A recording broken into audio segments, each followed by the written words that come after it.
வணக்கம் நண்பர்களே, book idea சேனலுக்கு உங்களை வரவேற்பதில் ரொம்ப மகிழ்ச்சி. நான் பார்த்தீங்கன்னா சித்தர்களுக்கு அழிவில்லை அப்படிங்கிற ஒரு பதிவில் பேசுகிறேன். இதுக்கு முன்னாடி சித்தர்களை பற்றின விஷயங்கள் நிறைய பார்த்தோம். இன்றைக்கி நம்ம பார்க்க போகிறது என்னன்னு கேட்டிங்கன்னா, மாமுனிவரான போக சித்தரை பற்றின சில விஷயங்கள் பார்க்க போகிறோம்.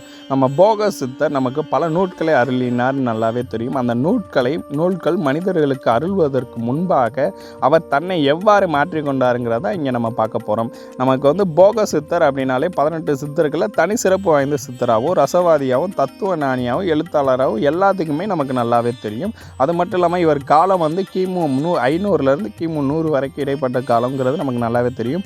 அவர் பிறந்த ஊர் நமக்கு பழனி, இன்னைக்கு இருக்கக்கூடிய பழனி. அன்னைக்கு வைகையாருங்கிற ஊரில் தான் அவர் பிறந்தாருன்னு நமக்கு நல்லாவே தெரியும். அதே மாதிரி இவர் தாய் மற்றும் தாத்தாவிடம் கல்வி கற்றாருங்கிறது நல்லா தெரியும். அதே மாதிரி இவருடைய குரு, மெயினான குரு ஒருத்தவர் நம்ம சித்தர்களை வருவானா காலங்கிநாதர் நம்மளுக்கு தெரியும்.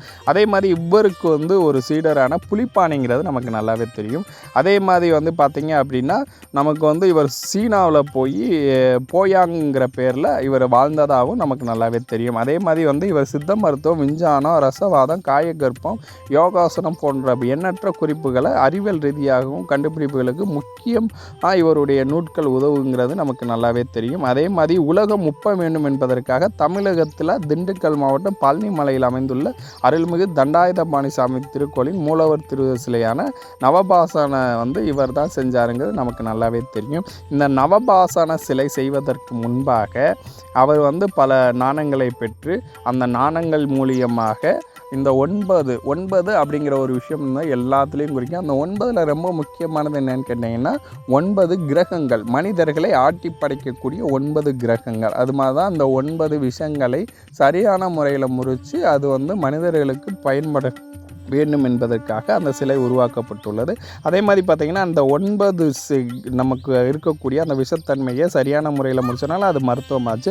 அதே மாதிரி 9 கிரகங்களில் ஒரு கிரகமான செவ்வாய் கிரகத்துடைய கதிர்வீச்சு நேரடியாக அங்கே பழனி மலையில் படுறனால பழனி மலையில் படக்கூடிய கதிர்வீச்சு மனிதர்களுக்கு சரியான முறையில் பிரதிபலிக்க வேணுங்கிறதுக்காக தான் அந்த நவபாசன சிலை செய்யப்பட்டதாகவும் நமக்கு சொல்கிறாங்க. அதே மாதிரி பார்த்தோன்னா இவருடைய படைப்புகள் நிறைய நமக்கு மனித குலத்துக்காக கொடுத்துருக்காங்க. அதில் சில விஷயங்கள் என்னன்னு கேட்டிங்கன்னா, போகர் 7,000, ஜனனசாரகம் 550, நிகண்டு 1700, வைத்தியம் 1000, சரக்கு வைப்பு 800, கற்பம் 360, உபதேசம் 150, ரணவாகனம் 100, ஞானசாரம்சம் 100, கற்பசூத்திரம் 54, வைத்திய சூத்திரம் 77, முப்பு சூத்திரம் 51, ஞானசூத்திரம் 37, அட்டாங்க யோகம் 24, பூஷா விதி 20, வானசாஸ்திரம் போன்ற நூட்களை இவர் நமக்கு படைச்சிருக்காருங்கிறது நல்லாவே தெரியும். இதை படைப்பதற்கு முன்பாக நம்மளுடைய போக சித்தர் தனக்குள்ளே ஒரு பெரிய எப்படி சொல்கிறது, அவருடைய நான் தான் பெரியவர் அப்படிங்கிற ஒரு சில இடத்துல அவர் இருந்ததாகவும் அந்த இதை சில சீடர்கள் மாற்றி கொடுத்ததாகவும் சொல்லப்படுது. இது ஒரு காலகட்டத்தில் பார்த்திங்க அப்படின்னு கேட்டிங்கன்னா நம்மளுடைய போக சித்தருடைய குருவான காலங்கிநாதர் நமக்கு மேருமலையிலும் இமயமலையும், இன்றைக்கி இருக்கக்கூடிய இமயமலை மேருமலையில் தான் அவங்க அதிகமாக வாழ்ந்திருக்காங்க.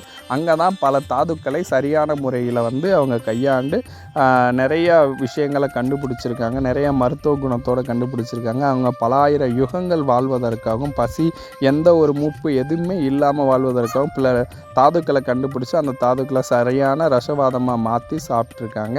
அப்போ இவர் போக சித்தர் அவருடைய குருவை பார்க்க செல்லும்போது காளிங்கநாதர் சமாதி நிலையில் இருந்ததாகவும், அந்த சமாதி நிலையில் இவர் ஆசீர்வாதம் பெற்று நம்மளுடைய இமயமலையும் மேருமலையிலும் பல இடங்களில் அலைந்து திரிந்து தாதுக்களை நிறைய கண்டுபிடிச்சு அந்த தாதுக்களை சரியான முறை ரசவாதமாக மாற்றி அந்த ரசவாதத்தின் மூலியமாக சாப்பிட்டு தானே சாப்பிட்டு அதை சரியான முறையில் பயன்படுத்தி அந்த மலையில் இருக்கக்கூடிய காற்றில் பறக்கக்கூடியது, தண்ணியில் மிதக்கக்கூடியது, கூடு விட்டு கூடு பாயக்கூடியது, பல விஷயங்களை கற்றுக்கொண்டு தன் ஒரு இருமாப்போடு அலைந்திருக்கிறார் நம்மளுடைய போக சித்தர். அவர் உடல் திடகார்த்தம் அதிகமாகும் போது தான் பெரியவர் என்று அங்கே ஒரு இருமாப்போடு நடை செய்திருக்கிறார். அப்போது பல யுகங்களாக தவத்தில் இருந்த நம்மளுடைய காளிங்கநாதருடைய இன்னும் பல சீடர்கள் அந்த அவருடைய தவத்திலிருந்து வெளிவந்து இவர் செய்வது தவறென்றும் இவர் படைக்கப்பட்டதுடைய நோக்கங்கள் பல சொல்லப்பட்டதாகவும், பின்பு இந்த நூட்கள் எல்லாம் நமக்கு போகர் படைத்து கொடுத்தாருங்கிறத நமக்கு சொல்லப்படுது.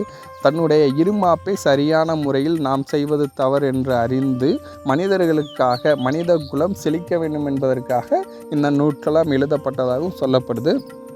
இந்த நூல்கள் மனிதர்களுக்கு மிக மிக பயனுள்ளதாகவும் சித்தர்குலத்திற்கு எதிர்ப்பாகவும் இருந்ததாகவும் சில சித்தர்கள் அதை எதிர்த்ததாகவும் சொல்லப்படுது.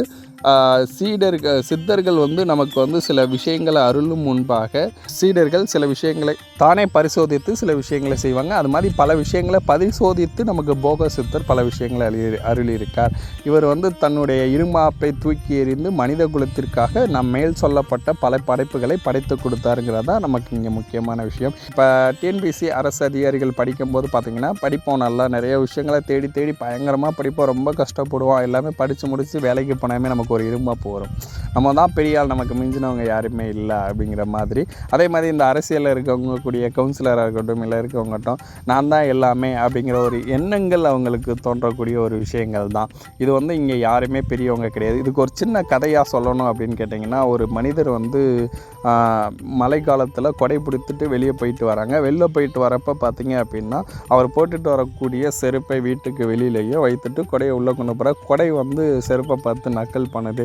நான் பார்த்தியா வீட்டுக்குள்ளே போகிறேன், உடனே இங்கே வச்சுட்டாங்கன்னு சொல்லிட்டு அந்த செருப்புக்கு பார்த்திங்க அப்படின்னு கேட்டிங்கன்னா நமக்கு அதுக்கு ரொம்ப நம்மளை வெளில விட்டு போயிட்டாங்க, அது உள்ளே இருக்குது, அதுக்கு மதிப்பு கூட கொடுக்குறாங்க, நமக்கு மதிப்பு கம்மியாக கொடுக்குறாங்க அப்படின்னு சொல்லிட்டு அதுக்கு ரொம்ப வருத்தப்படுது. அந்த கொடை இதை நக்கல் பண்ணும்போது இதுக்கு ரொம்ப கஷ்டமாக இருக்குது. அதே மாதிரி நாள் வரப்போ அவர்கிட்ட கேட்குது, நான் உனக்கு இவ்வளோ உழைச்சி நான் ரொம்ப கஷ்டப்பட்டு கொடுக்குறேன், ஆனால் என்னை நீ வெளில விட்டு போகிற, கொடை உன்னுடைய தலையை மட்டும்தான் பாதுகாக்குது, அதுக்கு நீங்கள் முக்கியத்துவம் கொடுக்குறீங்க அப்படின்னு சொல்லி அவர்கிட்ட கேட்குது. அவர் சொல்கிறார், இப்போ மழை காலத்தில் நான் மலையில் பிடிச்சிட்டு போனேன்னா நினச்சினா நான் கொடையும் வெளில தான் வச்சுட்டு போவேன்.